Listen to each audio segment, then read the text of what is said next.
Hello. Welcome back to Mik'd Up. Today is Wednesday, February 4th. I appreciate everybody sticking with us on Monday. Early reviews are not great from the all Zoom show. Lost a subscriber, and he cussed us out. Because we did that? He sounded like we were in a broom closet. And I was like, well, this is Well, clearly... that was our first time trying it. We're going to have to do it sometimes with new babies. So we'll figure it out. I'll get my sound better. We're going to make it work. But appreciate y'all sticking with me. Except for that one guy. Yeah, except for that one guy. He can't hear us right now. He blocked us, too. Kick rocks, bro. Yeah, Fuck later, off. brother.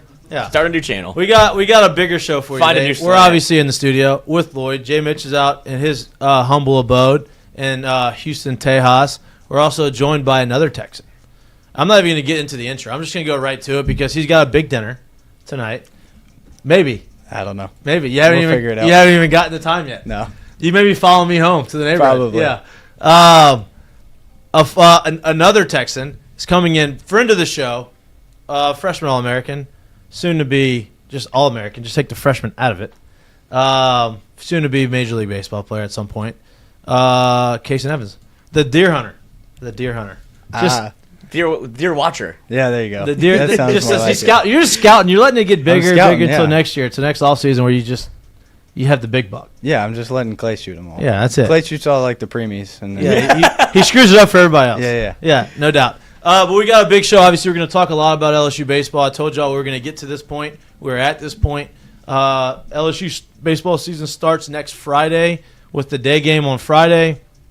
This is the worst part. We're talking with Cason before the show. This is the worst part of the season because weather's not great, even though this weekend scrimmages are going to be awesome. But you're just ready to get to the real games. You're done with scrimmages. You're done playing against each other. You're just ready to get to real games and meaningful games. And they're about to get there. I imagine these are the last scrimmages you'll have, right? On Thursday, Friday, Saturday, Sunday. And then next week is just y'all are prepping for the weekend series, right? yeah. Next week it's go time. Yeah. So all right, let's jump into it. Last year, obviously, there's a lot of talk about you in the fall about, he's, blowing people away. He's throwing really well. But as a freshman, you don't really know. And then first game of the season, you're the first guy out the bullpen. You're like, oh, this guy's gonna be all right. He's gonna be the guy. And obviously, it ended up being that way. You pitched ton of meaningful innings out of the bullpen. You had some starts. You are transitioning now from that role into an actual starter role. Has anything changed as far as how you prepped going into the season compared to last year? not really. I mean, the only thing that's changed is my pitch count. Yeah. So building up for the season and hopefully being in that starter role because we have no idea who's really in it yet. We just know that we're all going to pitch at some point. And Right. we better be ready when our name is called. So nothing's really changed. Just how I take care of my body. Really, it's what I've been focusing on. What I eat, sleep, drink, stuff like that. That's about it. Y'all lost basically your entire rotation, right? Yeah, pretty much. You lost your ace and your ace number 2, right? The Sunday roll was kind of always up and down. You didn't have a Sunday starter from the beginning of the season. A lot of meaningful innings and a lot of big-time games that you're going to have to replace as far as the rotation goes. Obviously, you're in the rotation. You have some other guys that have thrown really well throughout the course of the fall. What has been your take on the new staff? Obviously, some guys are back. You bring in some transfers. You bring in some freshmen. What has been the early results or the early observations of the staff that y'all have right now? I mean, we could be really, really good. I think our bullpen is better than last year's. Now, it's going to be really hard to beat last year's starting rotation, or Friday, Right. Saturday, and then whoever threw on Sundays. That's going to be hard to do because, I mean, we had 2 top 5 guys going at it every weekend, and we were like, all right, now we get to this year, and we're like, all right, we're going to have to step it up on the front side of the game because we know our bullpen's going to be good on the back side. But, I mean, Coach Johnson is a transfer portal demon. He is. And We got 2 of them now at LSU, him and Lane. Yeah. Yeah. And he went out and got some of the best transfers in the country. I mean, people that you've never even heard of that were at a JUCO somewhere and you just didn't know about them. So for him to go out and do that and recruit these players that not a lot of people know about, and they come into LSU and the fans are like, who are these kids? They're going to come out and you'll know their names shortly. I mean, they're going to produce for us this year, and it's going to be a great year. Jared, you got one? I've always, especially like as the years continue to go for me, I get real interested in kind of hearing about, because there's so much information that's available to you guys, whether it's good or bad. It's information that's available to you, so it gives you the opportunity to sift through it and figure out how you either want to implement it in your own game and or stay away from it. I'm always interested in hearing, like, after you get 1 year under your belt, or and as guys continue to grow, what have you learned about yourself? And, like, what things did you change after a wildly successful freshman year? What things have you changed to say, hey, if I do this a little bit better, I will be a little bit better as well the next year? Yeah, I mean, some things I learned about myself is just, like, I can't go out there and strike every single person out and expect to pitch 7 innings. Right. You know? So my mind this past fall and going into the spring is, like, I just got to go out there, throw strikes, let dudes get themselves out so I can go longer into the game. Right. And that will let me have a better career. Yeah. You know? I mean, strikeouts are cool and all. You can still go get it when you need it. Yeah. You know what I mean? Like 0-2, 1-2, I'm definitely going to try and hit 100. Yeah. Probably not going to happen, but there's going to be a try in there. But, no, the main thing I thought I needed to get better at was, you know, fastball command, more strikes. Even with off-speed pitches. Fastball command was pretty damn good last year. What? There's more? Yeah, well, I mean, you can always get better.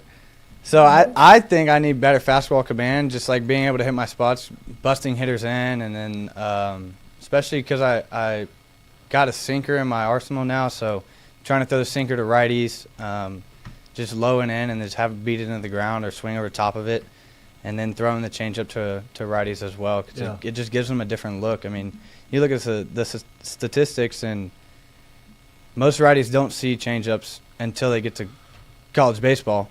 Best pitch in baseball is I agree. Girl-on-girl changeup. Yeah. I was going to say a strike. Oh, okay.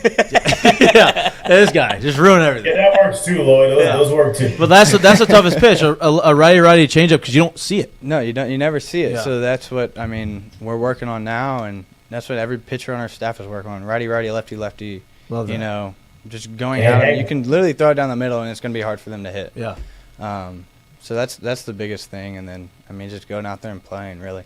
Don't hang too many of those. Yeah. Some of those get to as well. I figured that one out. The biggest jump, I think, from year 1 to year 2 at high level baseball, especially here in the SEC, is you come in there, you've got a bunch of talent. They don't really know you yet. And obviously, at the end of the year, they have a book on you. They kind of understand tendencies. But now you have another year, and so they understand what to expect from you, right? This is what he did last year. This is his tendencies. The biggest jump, in my opinion, is in the next year is understanding that and evolving, and not necessarily changing the way you pitch, but understanding how to set guys up differently, understanding their book, understanding, okay, this worked, and this is kind of what I lean to sometimes on my tendencies. Have you worked a lot with Yeski on that and Jamie Tutko as far as looking at some of the stuff that you did last year and how you approached hitters and kind of evolved in that as well? Yeah, we've looked at it, and they do a bunch of film and all that, and they have spray charts and what the hitters like, what they don't like, and, I mean, Yeski's and Jamie are the brains behind it all. I mean, you look at our staff last year, and you're like, all right, they're going to be pretty good, and then you see what we did at the end of the season, and you're like, all right, that probably wasn't what I was expecting. Right. Set the strikeout. I mean, we had the strikeout record for the season, most strikeouts, and I mean, they do a really good job of getting us prepared for the games and telling us how we're going to pitch each hitter. And Coach Yeski he's the best in college baseball, I believe. Yeah. He's just so good at pitch calling and watching the hitter. I mean, even now after our guys have seen us all fall, last weekend I think was our best weekend, just because, I mean, he's watching the game and is into it and seeing what these hitters like and what they don't like. So we'll throw 0-0 breakers, and they won't even move on it because they're not expecting it. They're just gearing up for the heater off of everybody because, I mean, everybody throws hard. Yeah, over half our staff can hit 95. So it's pretty cool seeing them work, but they're gonna have fun this year, I feel like. Love that. Jared. Yeah, Case, in your first year in college, obviously you got an opportunity to do a lot of first things that a lot of people would enjoy the opportunity to do. Obviously, the biggest of them winning the national championship. This year, road schedule's different. Is there any place that you kind of got circled in your mind where you like, whether it was coming into school or just after hearing about it even last year, that you're like, I can't wait to get a chance to pitch there? Is there any of that that's kind of circled in your mind right now? So, I mean, last year when I came into school, it was A&M. But that reason is because my mom went there. She got her master's from A&M. So she was kind of mad when I didn't commit there. Yeah. So that's where I really wanted to pitch. Now, I didn't do well because I think I was trying to do too much. Right.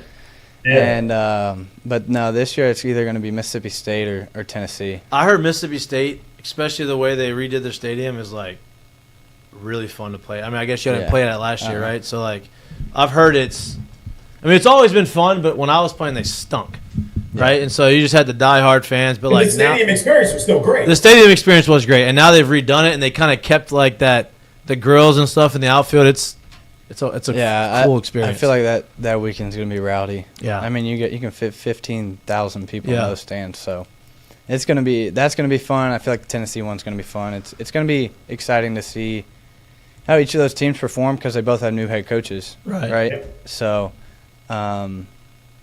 just going in there and playing our game, I think we'll be just fine.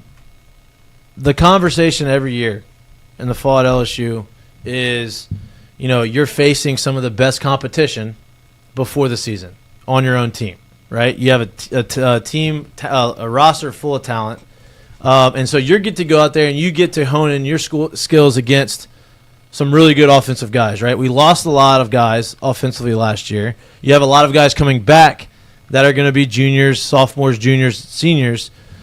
How has the offense produced so far leading up into the season? Because you just said half your staff throws over 95, and half that doesn't is nasty.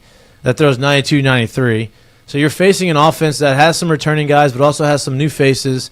And how good have they been, and how excited are you to watch them do what they can do this year? I think our offense this year is going to be comparable to last year. I mean, same type of offense. Coach Johnson runs the same type of offense no matter what kind of place he's at, So, I mean, we got our power hitters. We got our fast runners. We can steal.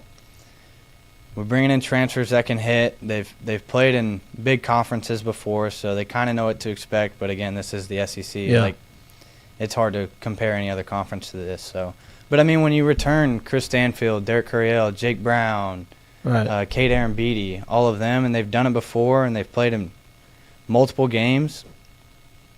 For these new hitters to go and talk to them and kind of scope out what it's going to be like, I think it's going to be the most important part, just so they can see what's going to come to Adam. I can't call him the Big Dumper, but I guess talk to me about the Big. Do you have a nickname for him, the Big Thumper or the fucking dump truck or whatever the hell? No, we call him Big Papa. Big Papa. That's his walk-up song, walk up. Yeah, I love it. Walk-up. Talk to me about Big Papa. So, he's amazing. I mean, he is one of the best people I've ever met, one of the better humans in the world, and is just hilarious. I mean, and he's good at baseball. Yeah. So those are two great things. He's a great person. He's good at baseball. His strike zone awareness is off the charts. He's going to hit a bunch of home runs. We're talking about Yorkie. Is it Yorkie or York? York. Yeah. We're talking about York. So he's going to hit a bunch of home runs. He's going to hit extra base hits. He's going to hit in the SEC. He's what, 300 pounds? I really don't know. But he moves better than he's pretty athletic for his big guy, right? He's really athletic. Like 275. You see him work in the infield, and you're like, sweet feet. Yeah, you're like, all right, that dude can play. Yeah. Like we had practice today, and I mean he's fielding these grounders at first, and I'm just like, geez, dude, he looks like a shortstop at first base.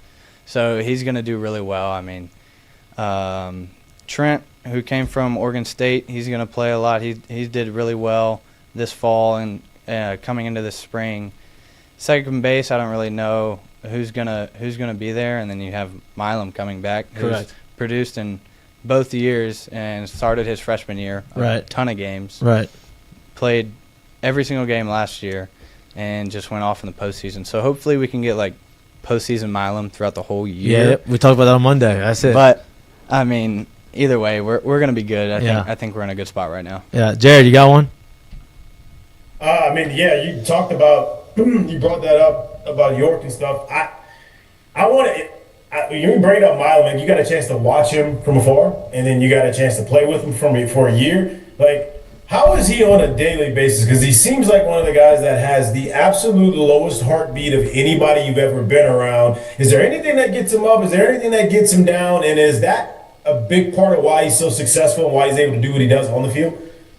I do believe that's why he's so successful. I mean, he doesn't show emotion, and that's one of the biggest things in baseball. If you don't show emotion, you're going to play well because you're not riding the highs or the lows.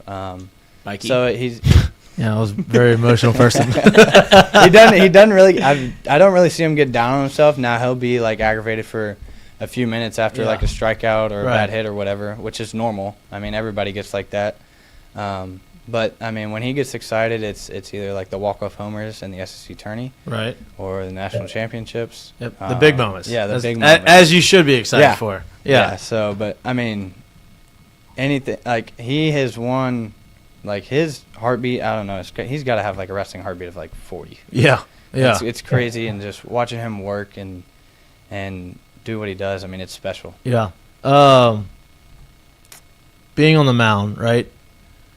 It's one thing to be really good, have all the stuff, have all the pitches, being able to locate it, but you have a second part of that battery, right? You have the catching position, which is extremely important for y'all as a staff to be able to keep you on track, keep you where you're supposed to go. It makes a big difference throwing to guys who receive the ball one way or guys who don't receive the ball maybe as well. Aaron Beatty's going to jump into that starting catching role this year. Obviously, last year as a freshman, he had some moments with the bat. He started progressively got better as catching goes. How has his transition gone? How has he gotten better behind the plate for y'all to be able to throw to him and the way he receives and the way he calls the games and the way he kind of, is the floor general for y'all? Yeah. I mean, everybody's gotten better from Cade to Omar Cerno, who's a freshman, who's also out of Houston, and then Eddie Yaman, who's from New York. They've all gotten better at receiving, hitting, blocking. Yeah. I mean, the whole 9 yards, right? But, I mean, Cade's hitting this year, I think, is what has gone up. I mean, they're our best hitter in the fall. He's brought it over the spring. He's done really well. So, I mean, only time will tell what he's going to do during the season. So, Omar Cerno's another one. I mean, his bat's powerful. He's gonna be a big hitter one day. And then Eddie Yaman's done really well this past year. So. He's supposedly, like, the best personality. Like, is he, like, funny? Is he, like – he's just really energetic. He's funny. I mean, that's what it felt like watching him. I don't know him, never met him, but only just watching him on the dugout. And he's always the first one there, always chirping, doing something. Yeah, gotta have those guys. Lloyd, you got one? Yes, you talked about obviously postseason baseball, not being able to strike out everyone. You did your damn near best against Arkansas Little Rock, where you came in. I think you fanned 9 in a row, which is the most in 37 seasons at LSU. But we got a super chat from Cajun Curveball. Cason was electric against UALR, Arkansas Little Rock. Saved the season, key piece of winning a ship, and as a freshman, big ups. I sat next to the dugout and fed off his emotion. Very excited to see him this year. Please start. Well, that's not a question. That's just yeah, he just wanted to get his $10 super chat. Yeah, we appreciate that. Yeah, absolutely. We appreciate that. But I'll expand off that. How much do you feel like you have to temper, maybe if it's the emotion of, if you are a starter and begin the Friday night guy, all of that, we don't know yet. But if you are that guy, how big of a jump is it to temper those whenever you feel like I've got 4 in a row, 5 in a row, 6 where I need to, do you just keep going with that because obviously it works, or are you cognizant of pitch count and where you are in an inning or where you are in a baseball game now? No, I think this year I do need to settle down on the mound. Coach Yeski always says, he goes, the guys that crash out after the inning, they're done. He's like, every time I've seen it, he goes, I don't know how this happens to you, but you crash out and you go back out there and do the same thing. But, no, I do need to settle down. I think this year is just controlling my emotions and being able to, like, stay even throughout the game will take me further, because – I mean, how do you practice that? You can't really practice it. I mean, when I get high on the emotions, you're going to hear it. Yeah, like and there's times you can run with it, right? Yeah, I think the Arkansas Little Rock game, I mean, was needed all of them. A different type of story. So, I mean, I don't blame myself for crashing out. No. Got the win and the save. Coming off of a national, coming off of a national championship, obviously you weren't there in 23, so you didn't have to have the repeat moniker and everybody's coming at you, the defending champs. You have that this year. We've talked a little bit about this with Jay. We talked about this with some other guys who have won a championship and come back. There's a difference between saying, "Hey, we're the hunted," and we're like, "Hey, we're trying to defend the national championship," and there's as opposed to saying, "Hey, it's a new year. Like we understand what it's like to win it, but we can't do what we did last year. We got to do something different because the whole separate team." Is that the mindset y'all are taking going into this season? Or the guys that were there last year that are coming back to try to do it again? And how do you keep the other guys, I guess, on the team kind of in line of saying, "Hey, it's not that easy. Like we got some shit we got to figure out before we can think about winning a national championship." Yeah, I mean, taking last year and just like you said, it's not like we're not defending it. I mean, it's ours to keep. Nobody's going to take it away from us, right? Like our name's on the plaque. Right. We have the trophy. Yeah. But it's just like going and chasing another one. Yeah. And we're going to take bits and pieces of last year and bring them into this year. But I think the biggest part in that is just like building team chemistry and getting everybody close to each other and like becoming like a family. Because that was a big thing last year. It was. And we did a lot of stuff to get the team close. Like we'd always have team dinners. I mean, we had Will Hummers and Clay Moffitt cook for us one time, or actually a couple times, and everybody go over there and just hang out for a few hours. And we incorporated that this year early in the fall just to meet the new transfers, meet the freshmen, everything like that. And we still like to do it. Like, I mean, we'll play house poker games, and we'll have 10, 15 people over at a time, and those get rowdy. I bet. Yeah, just bringing in like Curry still taking everybody's money. No. Okay. No. It's come back down. It's come back down. He's a blackjack player, and y'all let him be the dealer, which is bullshit. Why do y'all let him be the dealer every time? Well, he's played a couple of times, and he's ran some people for some money, but I don't know why he's so good, but he's really good at it. But being able to get that team chemistry, I think, this year, and being able to grow it still as the season goes on is going to be our biggest thing, and telling these new players like, this isn't going to be easy. Like, just because we won it last year, we lost half of the team or even more. Right. So it's a new year, and we're just going to have to go at it like balls to the wall. Here we go. No doubt. Let's play. Jared, you got one? Yeah, I mean, coming off of last year's success, coming off being the young guy, but you spent so much time on the field, on the mound, in big spots and high leverage spots. You talked about a lot of the stuff that you're doing inwardly, the things you're working on to fix your game. I wouldn't say fix your game, to up your game, to take your game to the next level. But are you kind of being looked at kind of like as the OG as well? Like guys that are coming in, new guys that are coming in, picking on you in terms of asking you questions, or how do you do this, or how do you go about that? Do you get a lot of that stuff from either the transfers and or the freshmen coming in now that would love to obviously have kind of the blueprint of what you did last year? A little bit, but at the same time, I mean, everybody's different. So, like, we have some dudes on the team that throw kind of like me, just arm action, everything. And then we have some dudes who are completely opposite. So what we try to do is just, like, try to find somebody that you match up to that's older than you, that's been through these type of things. And they can, I mean, kind of give you the recipe. Right. And you just have to go out there and perform. Or did you have somebody like that last year? I mean, so I went to Cade Anderson. Even though he was a lefty, we kind of threw the same, like same arm angle, and he had been through it before, and kind of were in the same role. So I went to Cade, and I mean, I would bug him. Yeah. And I'm pretty sure he got annoyed with me. But no, I don't think so. I'd go to him. I'd go to Coach Yeski. A lot of players, like, we like to go to the coaches because they've been through so much in their coaching careers. I mean, Yeski's been to the College World Series 6 times with, I think, 6 different schools. Right. I think you're right. Or something like that. A lot of times. Yeah. But we like to go to them and just get their 2 cents and see what they have to say. I mean, they've helped me out a lot. I mean, with adding a sinker, added the curveball in the College World Series last year, which was scary. How when you did that, right? Like, they added another new pitch. It's the biggest games of the year. Like, how do you say, fuck it? Like, I got to throw this with conviction. Because if you don't, that ball's getting hit a long way, right? Like, how do you convince yourself, like, I gotta just commit to this thing? Well, I've been working on it since like halfway through the season, because Coach Yeski was like, "Yeah, we're gonna add a curveball next year." I was like, "Why not just add it now?" And he's like, "No, I don't want, like, We're doing good. Yeah, he's like, I don't want to mess anything up. Right. And I was like, all right, I'm just going to throw it in catch play. Yeah. I'm just going to start this on my own. And I had been throwing it for probably 2 or 3 months and threw it in a couple bullpens. And then that day, like, I woke up because I knew I was going to start the game or whatever you want to call it because of rain delay. And I was like, I'm going to throw the curveball today because nobody's seeing it. And you told Yeski that before, or you woke up and you said, I'm going to do it? I woke up. And you said, I'm doing it. I said I was going to do it, went and threw, like, my bullpen before, whatever, my warm-ups, and I started breaking off curveballs, and I told him, I go, we're throwing this today. He goes, all right, let's do it. Because he could see in me that I was confident in it, and I was throwing it really good. And so we get into the game, and I think it's, like, the second batter, and I have him, like, 1-2 or 2-2. And I think he called a fastball, and I shook. Like, if you watched it back, I shook like 4 or 5 times. Because you wanted it. Yeah, because I wanted it, and Luis didn't know I wanted it.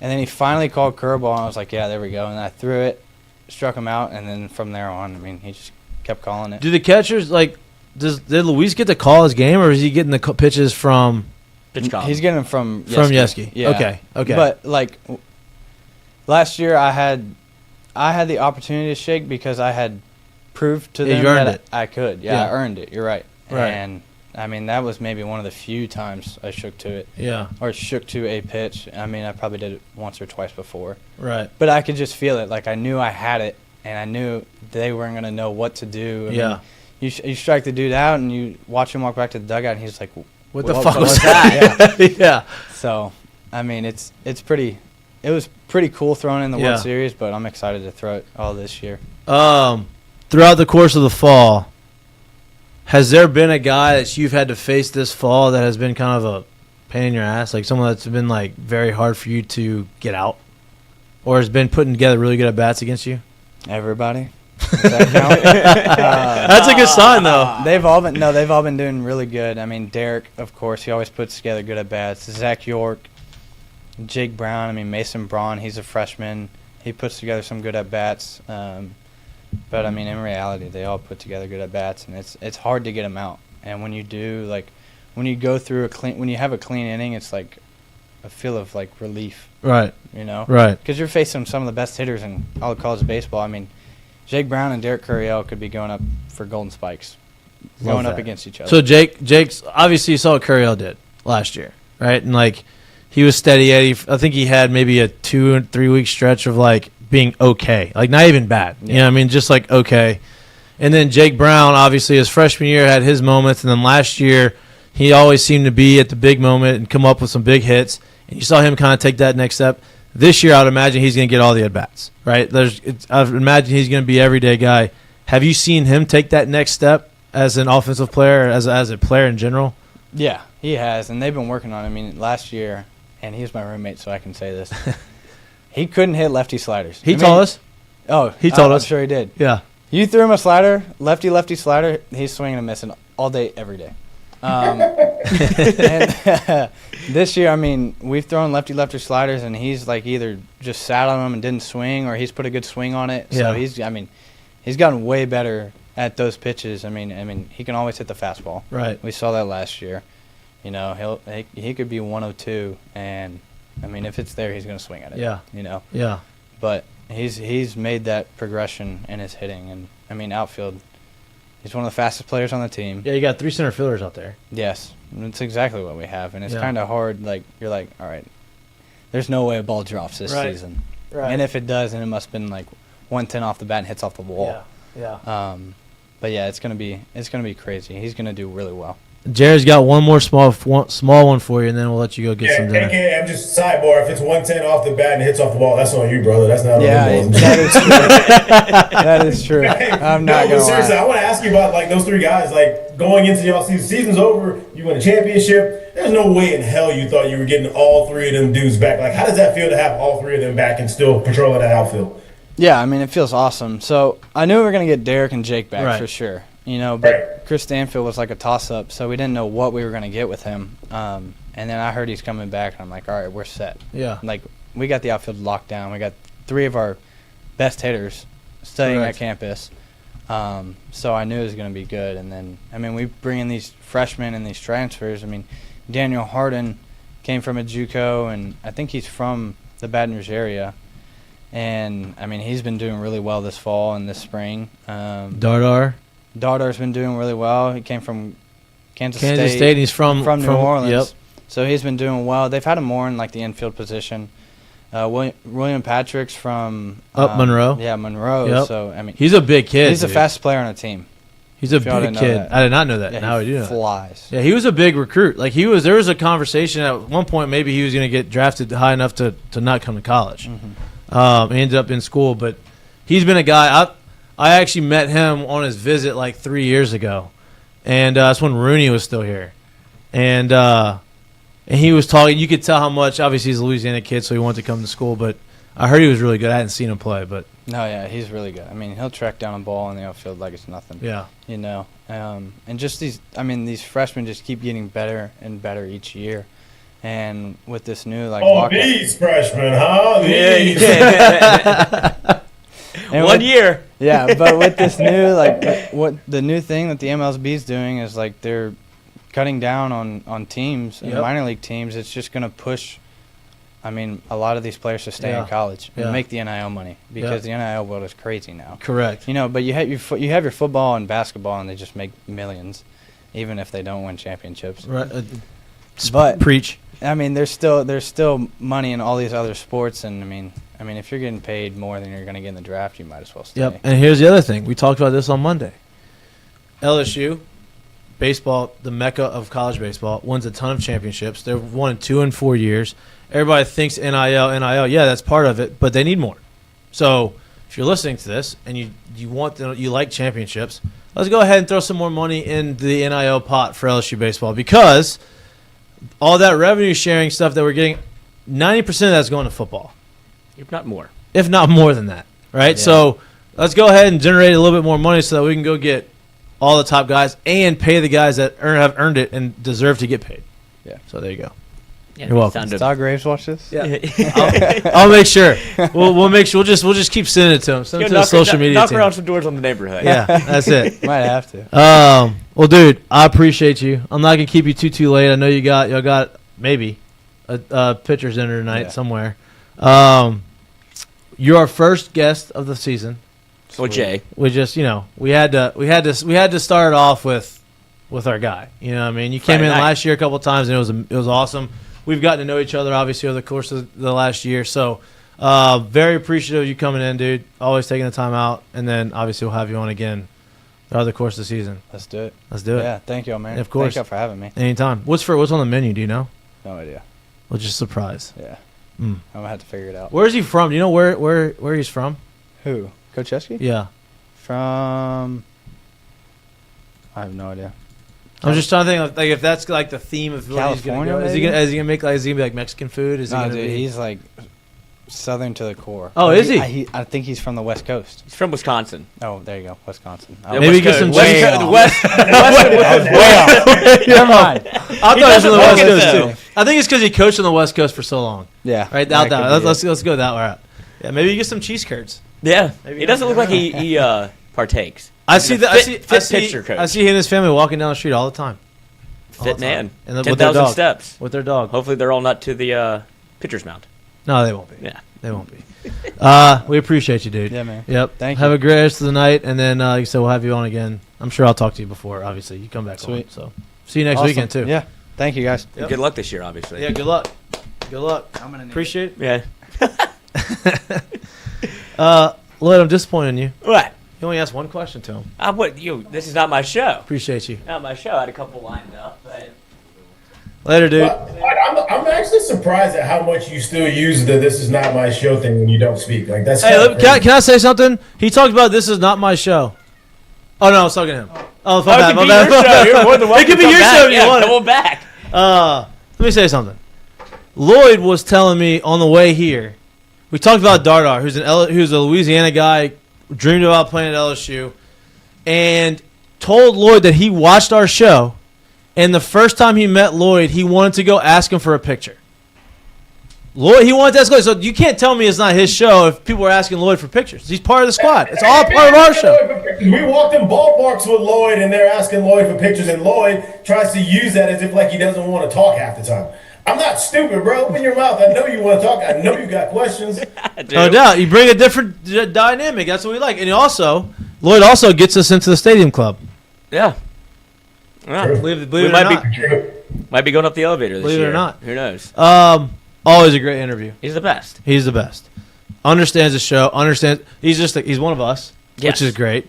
I'm looking forward to watching him evolve as a starting pitcher and seeing kind of what he is going to do and that next jump he's going to make this year. Because last year he threw a bunch of innings, especially towards the back end. He wasn't just a 1 or 2 inning guy. He stretched out to 4, 5, 6 innings and was pretty dominant in those innings. And so obviously hearing him talk about the adjustments that he has to make as a starter and understanding that he can't go out and be max effort and try to strike everybody out every outing because he's not going to be able to last. I think that shows the maturity of him, and that shows like how much he has evolved as a pitcher just over a year. Oh, might have fallen victim. What? You have that mindset. I understand that. That's kind of crazy. Did he text you? Yeah, I think we got eagle eyes over here. Go grab it for him. 1 for 1 this year. This is a common theme. This happens all the time. This is great, though. Good call. Look at it. Self-service here. That was great. Actually, I think he left his keys. I see some keys over there. It's like, well, they're not mine. They're not ours. They're not our over key. there. Sorry, Jerry. Go ahead. What were you saying? I think that's crazy, man. Like you have the natural inclination after the year he had of a lot of people would easily be like, well, I did this. I struck out this many. I could do much more. Let me try to strike out more. Instead of his mind, I'm sure, don't get me wrong, I'm sure he would love to say, hey, at the end of the year, if my strikeouts numbers were X last year, it would be cool if they're better. But I think his main priority, just from hearing him talk about it, is how do I go 7 every time out? Yeah. How do I get deeper and deeper into the ball games? And I know one way that can for sure happen is if I can get early outs in counts, which means I don't throw 3 to 5 to 6 pitches every hitter trying to get strikeouts. So it's kind of cool hearing him have that mindset already in year 2 when a lot of people's thoughts is, how do I get better? Because I strike out more and do stuff like that. And he thinks it the other way around is, how do I get guys to get themselves out? Because I know I have the strikeout tool in my bag. And how can I get you to get yourself out early? And by having that mindset, he's developed really great pitchers develop other pitches for their repertoire of pitches to be able to do that, right? We've seen Paul Skeens develop a pitch every year, it seems like. He developed a 2-seamer. He has some sink on his ball so that he gets him off the 4-seam fastball and kind of gets him off the plate. Casan Evans is doing the same thing this year. He says he's developed a 2-seamer. He's developed a pitch that is able to go down and into righties and get them off of the plate, which also forces some early weak contact and doesn't force his pitch count up. That all goes into his development and his evolvement as a pitcher, right? And the other thing that I'm going to say this last thing, and we can talk about it before we get to the Ask Mikie Mitch, because we do have a hard out at 7 o'clock. But we have Ask Mikie Mitch, and I want to get to some questions because we've had some in the chat and we've had some on social. The other thing he said was, the place he was most excited to play last year was Texas A&M. He said he didn't pitch well because he felt like he was overexcited, right? He tried to do too much, right? Another quality of an elite player and someone who's always going to continue to get better is someone who's self-aware of themselves, right? So self-aware means aware of yourself, but someone who's self-aware, right? Understands, okay, this is when I didn't pitch well or I didn't play well, this is why it happened. It wasn't because, I didn't have it today. It's, okay, why didn't I have it today? Well, maybe I put a little bit too much pressure on trying to do too much, right? Or maybe I tried to get too cute and try to strike everybody out. My pitch count got up and I didn't get through 5, right? Him being self-aware is a huge thing, and I felt like I heard that from him today, as saying, hey, this is the things that I did last year that were good. These are the things that I wish I would have gotten better on, and he's made that jump and made that improvement this year. So that makes it a little bit more exciting. With it. He was very excited about York. I mean, he lit up when we asked him about him before the Big Papa. I did not know how good he was defensively or how fleet-footed he was. I know Lloyd has been talking about it because I think he's pretty good defensively. And hearing him talk about how he looks like a 275-pound shortstop playing first, like that. You've seen these guys before. Right. Oh, for sure. You've seen these big guys who are fleet-footed. I mean, Nimble Prince with Fielder the hands. Prince Fielder, I know but he was very athletic for a big dude, right? Like guys that are big, that have the soft hands, and have the ability to move. I think that's a huge thing. So I'm excited about this team. Obviously, he gave us a lot of insight on some of the new guys that we're going to see, and some of the guys that are going to try to make some impacts. And he even mentioned some freshmen. We talked about that on Monday. Who are someone that could surprise? We talked about Braun. He talked about him as well, how he's been swinging a really good bat. He has good plate discipline, understands the strike zone. But he also rattled off, I think, 2 or 3 other freshmen. William Patrick as a freshman outfielder who's, if you don't know him, he's 6'3", like 205 pounds. And he says he's the fastest on the team, right? So there's a lot of talent there, and there's a lot of young guys I think that are gonna vie for some at bats. All right, let's get to Ask Mikie and Mitch. Let's get to the Ask Mikey Ask and Mikey, Mitch. Mitch, and Lloyd. And Lloyd. It was and Casan, so that's why I'm getting roasted in the chat. I mean, he only had a finite amount of time. I wasn't going to be able to squeeze in what everybody likes, because I wanted y'all to have the hard-hitting baseball questions. It's been a minute since we talked to everybody. Look, here's your guy. Here's York on the subway. You're an idiot. I mean, look at this athleticism. Hey, they got some athletes out there. Just don't judge a book by its cover. I mean, the New York subway is the most interesting place in the world. Absolutely. This is York at first. I don't even. How did you come across this video? What's going on here? I put in Zach York LSU, and this came up. You're lying. Well, I think the York. You're lying. I think the York happened Uh-huh. where the New York is in there. I think that's what happened. So just get ready. All right, Ask Mikey and Mitch and You gonna Lloyd do those and tricks? yeah, I can do some of that. You spend enough time on the bench, learn how to finagle the hat a little bit. There we go. The wire out there. From first one up, Marcy Salinas Milam. Hey, 12-minute segment. 12-minute segment. All right. Ask Mikey Mitch from Stephen Milam's Monster's mom. When do we? Is it? Yeah. Oh, I forgot. Appreciate it. I forgot she told us she's a fan. She listens to the show, so I appreciate you being in And the now chat. she participant in Ask Mikey and Mitch. Yep. This one is not for me. When do you I respect it. When do we expect to meet the little ballers at our tailgate? Hey, I think the 2-month mark. Whenever we get the shots, and then we can bring them out. Into Oh, the you want wild to start for drinking everybody. now? Yeah, those shots. We'll bring the little ballers out definitely by the time SEC play starts. We're obviously going to have tailgates again, and so what better way to indoctrinate our child, class of 2044, to LSU baseball than have our tailgates right next to the families, because that's fun. Yeah, that time sounds about right. Gotta give him a little time to kind of cook a little bit and kind of get ready for the wild, to get out into the wild a little bit. But yeah, that sounds about right. He's ready though. I got his little baseball deal, and he's I've been showing him. He's been watching highlights of LSU baseball. He's ready. He's ready for this. Me and my son last night were just talking about defensive coverages and cover 2 and cover 4. Yeah. We're a little ahead of him. We already started working on some of his footwork and his hands for whenever he's Because listen, I would like him to be a shortstop, and then he can move him anywhere else. So maybe Milam can give him some pointers at short, because I can't. My feet on the dirt are not good.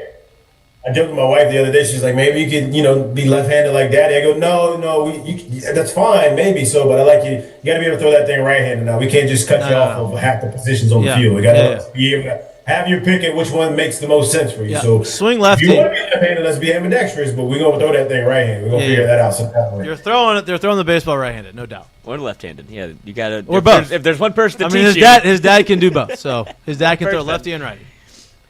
Ask Mikey and Mitch. Some of these are about Casan Evans, but I feel like he handled those. So since it's a short seggy, I'll come back to him if we need to. Ask Mikey and Mitch from the Fonz. What's the first memory that comes to your mind when asked about the biggest crowd pop at Alex Box when you were playing? The biggest crowd pop, in the stadium. Mm-hmm. Like a moment, I was like, "Whoa, this place is." That like when I was playing, or just watching. Playing. You were playing. Okay. I mean, there was a few. For me, I think the biggest crowd pop obviously happened in '09 because that was our big run. Austin Nola, go-ahead RBI single in the 9th inning against Baylor in the regional. Like, Baylor was a 3 seed, but they had a bunch of major league draft prospects on their team. A bunch of them had gotten hurt, and so they didn't have a really good season. They got hot at the end of the year, and then we had to play them. And they all came back at the end of the year, so we had to play them. And it was like Ronaldo was dealing. I want to say Ronaldo maybe struck out 14 in that game. And it was a 2-2 game or 1-1, whatever it was. And Austin had base it up the middle to score the run tie game, and that was a big pop. Yeah, that's a good one. I got two. I'll give you one as a player. I'll give you one as a fan, if you will. As a player, I wouldn't say it's necessarily a moment in time. Probably a final 3 innings of a game. But go ahead, give me back 08 last season in the old box, UC Irvine, game 2. Oh, dude. 3 innings of that. That was probably the loudest I had ever heard that place. That kind of had goosebumps on my neck through that entirety of that time. And if you know what happened at that time, obviously you know. So that's probably one. And then as a fan, it has to be LSU Tennessee 23, the Jordan Thompson double to right center. Yep. Go ahead, double to right center in the bottom of the 8th. That was the first time I come back to a game like as a fan, not correct. Come back, but as a fan, feeling what it felt like on the field when it got to like its loudest. Correct. Yeah. And look, last year's walk-off Bear Jones and like at 1:30 in the morning, like that had a big pop. We got shortchanged on that because of such a delay. Like if it was at 9:45, 10 o'clock, like that would have been way different. It was awesome. Like still outrageous and still loud, and like the whole crowd was still there. But I think we got shortchanged just a little bit on that. It wasn't full. Yeah, right. It was the crazies that come out at night. 1:45, which is great. It goes until 2, which makes it loud. I was about to leave. Yep, no, that's it. Bear Jones took care of that for you. That's it. I That's appreciate time to it. go. Bear Jones just got engaged. Did he? He just got engaged. I saw that. Congratulations. There goes his career. He's been with it for a long time, so he's good. Okay. Yeah. Go ahead. Ask Mikey and Mitch. Walker Howard's cousin, by the way. Ah, yeah. I didn't know that. Interesting. Yep. Ask Mikey and Mitch. Speaking of the little ones, if you haven't done it lately, it's just a statement. Make sure you mention it every once in a while that you're proud of your wife and that she loved in the way that she's being a mother. Yep. So it's not over yet. That is great advice. Ask Mikey and Mitch. This is with 4 Casan Evans also, but he's not here. And it was a good question. I wanted to get to it, but we ran out of time. What was when your I belong here moment at LSU? Like I belong to be playing. I wish you. That was a question. I know. I wanted to ask it, but we just ran out of time. I mean, he had a few of them. You know, I mean, I'd imagine he had. No, it's for you also. Oh, I thought it was for Casan. He was just going to be involved in this part of it. Oh, welcome to LSU moment or welcome. Like I belong here. Like you had some moments as a freshman. Yeah, I mean, like I'm sure you're nervous, and then you get. So I'll tell you, and this was like not a huge moment. People probably won't remember this at all. But Jared ended up hitting the go-ahead RBI, driving me in on that. But so I had started against Harvard. It was my first start or my second start, but like really my first real start. And I hit in the midweek game. I hit 2 homers. Then I played on Friday. And we had who was the starter? Oh, Pomerantz was starting, right? And so, dude, as a freshman, when you first get it, you're just grinding, trying to get some at bats, trying to put good at bats together. So I think I go 1 for 4, and then on Saturday I go 1 for 4, 1 for 3, whatever it was, and then on Sunday, still checking the lineup card. Yeah, right. But like you're trying to earn your next start, and so on Sunday. And you're not comfortable. You still have that, like, hey, I'm a grind feeling. I'm not, I feel comfortable at the plate yet. And on that Sunday, Jared, you remember him, Biddle? I don't know what's his first name. It wasn't Jesse Biddle. That was another guy. But it was. The guy with all the colors. Yeah. And so he had gotten drafted in the first round the year before by the Yankees, but he had a bad physical. I think something was wrong with his elbow, so he ends up coming back to school. Throws a bunch of cutters, like low to mid 90 cutter, like he was nasty. And so he comes in, and it is a tie game. No, we're down by 1, and I'm up to bat, and Maneri says, "Hey, can you get this guy over? This guy on second base with less than 2 outs, or no outs. Can you get this guy over? I got it." So this guy, as everybody knows, especially my freshman year, I was not great at hitting sliders. So this guy's throwing cutters and sliders, and I'm 0-2, and I get up on the plate, and he throws me a slider, and I shoot it to right field for a base hit. The guy scores, ties the game. I steal second, and then Jared hits a base hit, and I score, and we end up winning the game. And for me, that was the okay, I belong here moment. Like that guy's first rounder, and I was able to gut through it. And I didn't feel good and get through it. So that was my moment. My moment was, it honestly took a whole season to get there, or the end of my freshman year to get there. But I do think so. You face guys that are good pitchers, guys that have good arms. You face guys that are maybe good out of the pen. You face guys where you're like, that guy's a first rounder. We knew that this guy was going to be very, very soon going to be a big league ace, and that he was for a good part of 7 to 8 plus years, and I'm pretty sure he's won a couple Cy Young awards as well. But getting to face him my freshman year was it was like that badge that I needed. I don't even know if I had any hits in it. It was just the type of at-bats that was had. I was like, hell yeah, I belong here. Yeah. But getting to face David Price at Vanderbilt my freshman year was hey man, that's the test. What can you look like you belong here and I bat against him? Because if you do, we're good to go. Lefty, 3/4, 98-ish, 99-ish from the left side, just big break. Like everybody knew what you were going to get. And so I think having those at-bats, which like I said, came at the end of my freshman year, was like we good. Yeah. Okay. Yeah. No doubt. All right, one or two more. A couple ridiculous ones. Y'all know better. Yeah, don't get Lloyd. Oh, yeah. Ask Mikey and Mitch, do you have the text group with LCourt357, me, muted? And if he sends you a voice memo, do you dare open a voice memo? Do you dare open it in public? We do have a group text. We don't have it muted. Lloyd has it muted. Lloyd doesn't participate in our group text as much as I would like for him to. I can be better. Yeah, I was very disappointing. Lloyd doesn't participate in communication as much as we would like him to. And then, he could be better. And that's not just the group text. And do I listen to his voice memos? He doesn't send voice memos, but I know when I get a FaceTime from him, if I'm not at a game and it's like probably 9:30 and I get a FaceTime from him, I got to be careful where I'm at. Yeah. But it's good. It's all good stuff. Yeah. Try to participate. Yeah, it's all good stuff. Let's see. Ask Mikey and Mitch, couple in the chat. See, they're all for Casan Evans. That's not what we're going to do. It's not a public forum. But I appreciate everybody's, expectations and what you want to do. Let's see. I mean, I guess definitely no. I mean, he was already on the list, but I think since Mama Milam watches us, we got to bring Milam in early now.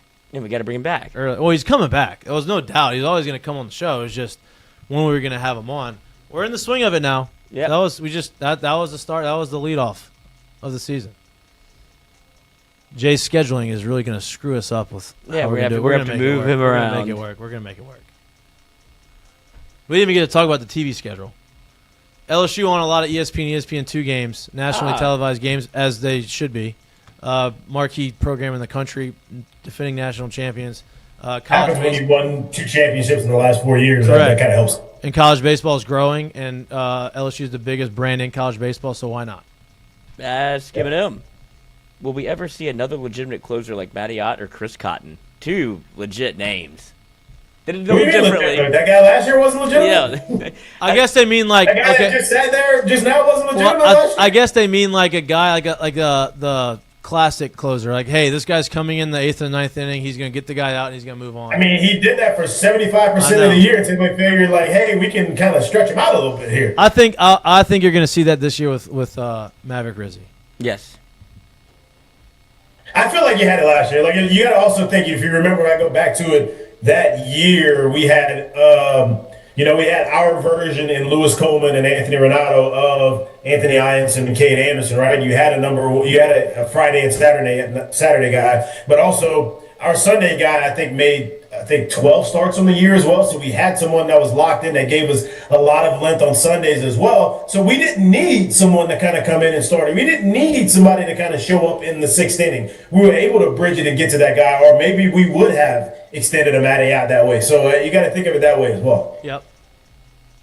All right. That's all I got. Appreciate the Ask Mikey and Mitch. Brought to you by Alumni Hall. We hadn't talked a lot about Alumni Hall, but with baseball season coming up right around the corner, listen, weather's going to be it's going to fluctuate a little bit, right? You're going to get some warm days. You're going to get some cold days. Like if opening day was this weekend, it'd be 75, 80 degrees, but it's not. So it may be 45 degrees. You don't know.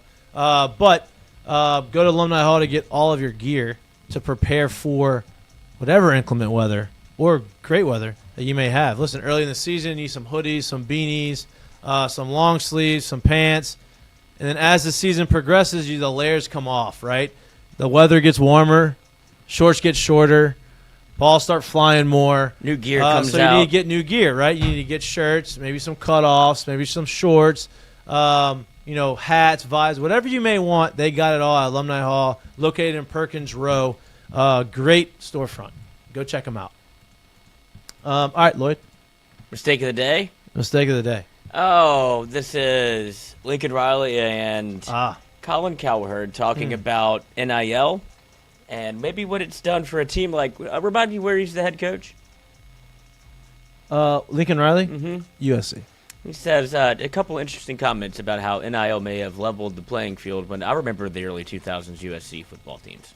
People grumble about the NIL, but I don't get the Indiana story without it, and I love that story, and I don't get the Ole Miss story without it. I was getting tired of Alabama and Clemson. I like the Blue Bloods. I love the sport. Now that things have settled with the NIL, is there anything that you love about it? I know it's not traditional, but is there anything you're like, you know what, guys, this part of it is excellent? I think the parody. I think it's what you said. It's stories that wouldn't have happened before that are happening now. I mean, now there's not just one part of the country paying players. Everybody's able to do it, and it's a great thing because I do think it's created a much more level playing field. There's not one part of the country paying players. You don't remember that you lost the Heisman Trophy. They stripped the Heisman Trophy away from Reggie Bush because of what USC did. Miss me with that. There's not one part of the country that does it better than the others now. Yes. That's the difference. And it miss me with that bullshit. Yeah, I wonder what Snoop Dogg and Will Ferrell were doing on the sidelines. Yeah. They were pulling up through parking lots of Bugattis in 2003. Yeah. But Lane doesn't know about. Lincoln doesn't know about all that. No. That's a pretty funny statement, man. That's like those Miami players back in the day. They didn't get paid. You're right. Crazy. I mean, if you don't remember, Ohio State got in trouble too. Yeah, Maurice Claret, Terrell Pryor. That's kind of a crazy statement to say that. I love the grandstanding to try to quote unquote knock the SEC off because I guarantee you that's an undertone for him. That's just pretty funny. Yeah, I mean that's been who Lincoln Riley is. He's run from the SEC before, and he continues to head out west. And that's like, this is what I've been waiting for. It's like, bruh, you wish you would have gone to old USC whenever that was apparently the only people doing it. No doubt. And now it's like, I had to come here for it. Now it's an even playing field for a little old USC. You got a curtain call? I do. I have a curtain call. I have two, but I'll pick one because we have that. We usually come here to laugh at Old Mincy. But they had their Barstool Pro Bowl last night, and they did the same thing. They did some flag football. They're good at content. Yeah, and they do it during the not running from the other Pro Bowl because it was on right before. I think that's a smart move. No, that's a move that kind of like in your face type of thing. Yeah. Oh, you don't want to welcome me to the NFL. I'm gonna try my best to just take people away from you. And so they have, but it's with their content people. So Mincy, look out for him in the corner right of the end zone. Look at the block. Over Texas snap. One-hander. Wow. With the boom spike. He got off the ground maybe 1 centimeter. Hey, he's got the hands though. I have no clue. Still has to pull up the shorts. Yep. Runner's ass. That's it. Wow, good for Hey, Mincy. I don't have a curtain call, and I don't have the video on hand right now. But I did see a video of Dave Portnoy. I think it was at the same thing.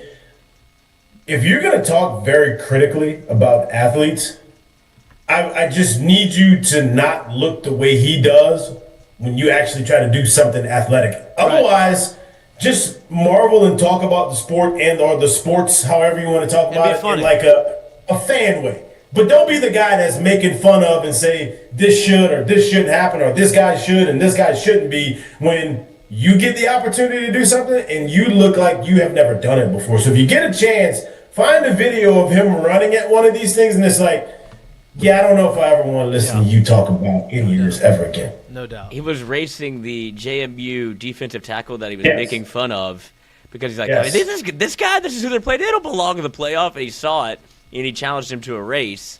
And Portnoy negotiated that he gets a 25-yard head start against a defensive tackle. Yeah. But the form is not the best look. Check him out running. Yeah. He's gonna say he had a hurt hamstring, right? He's limping. And he's celebrating early. He gets the win. But yeah, that's with a 25-yard head start. And there's again defensive tackle, and this thing ended up being a 4-yard difference. Right. All right. My curtain call. Whenever look at that arm, that is tough. Whenever life got gives computer you, body. Yeah. Whenever is the heavy legs. Yeah, it's the blog build. Whenever life gives you whenever life gives you lemon, you make lemonade, right? That's what they say. So obviously, you got there. This summer, the big bugaboo that happened this summer was the Coldplay Kiss Cam. Oh yes, with the Kristen Cabot and then the CEO getting caught on camera and obviously not reacting very well, and it just blowing up, and then obviously led to divorces and all this fires and resigning and all this stuff. Well, Kristen, who some may say was embarrassed by what happened, has taken that situation, has turned it into a very lucrative business as a keynote speaker. She is giving a keynote speech at PR Week and Crisis Communication Conference in Washington, D.C., and she charges $875 per person to watch her speak. So my current call is to, hey, whenever something happens, what a pivot to make it benefit you. What a pivot for her. Wow. I mean, I would say she didn't handle the crisis great, but she is now. She is now. You can get a non-profit ticket too if you like. Yeah. Be generous. All right. I don't know if she should be selling group tickets. Oh. All right. That's all we got for you on this beautiful Wednesday night. Sorry we're cutting it short. I got to go feed the baby. Baby time. You know, I got to go be a dad. And chicken tacos for the lad. Yep. I'm excited about that. It's witching hour. So it's a 50-50 shot on how much he's going to sleep tonight. He did good last night, not so much the night before. We'll see what happens. Jared, are you struggling with the sleeps? Yeah, what kind of question is that? Okay, as long as you're in the trenches with me, dude. I'm not expecting sleep. That's where I'm at. So I'm just like, you know what? Coach, we feed him and put him to sleep. He's out, sound asleep. I'm laying down my head on a pillow. I'm thinking, okay. And then by the time my eyes close, I'm like, that's what I was waiting on. I brought it up last week. I was like, is there that? But last night he didn't do it. So we'll see. We'll see what happens. All right. That's all we got for you on this beautiful Wednesday night. We appreciate the love and support. We appreciate y'all tuning in. Please like and subscribe to our YouTube channel if you can't watch us, but you like listening to us. Or anywhere you get your pods. We'll be back live in studio on Friday. Enjoy the rest of your night. We love y'all. Peace. Fireworks? Yeah, Casan Evans. You had to have one. Pacha.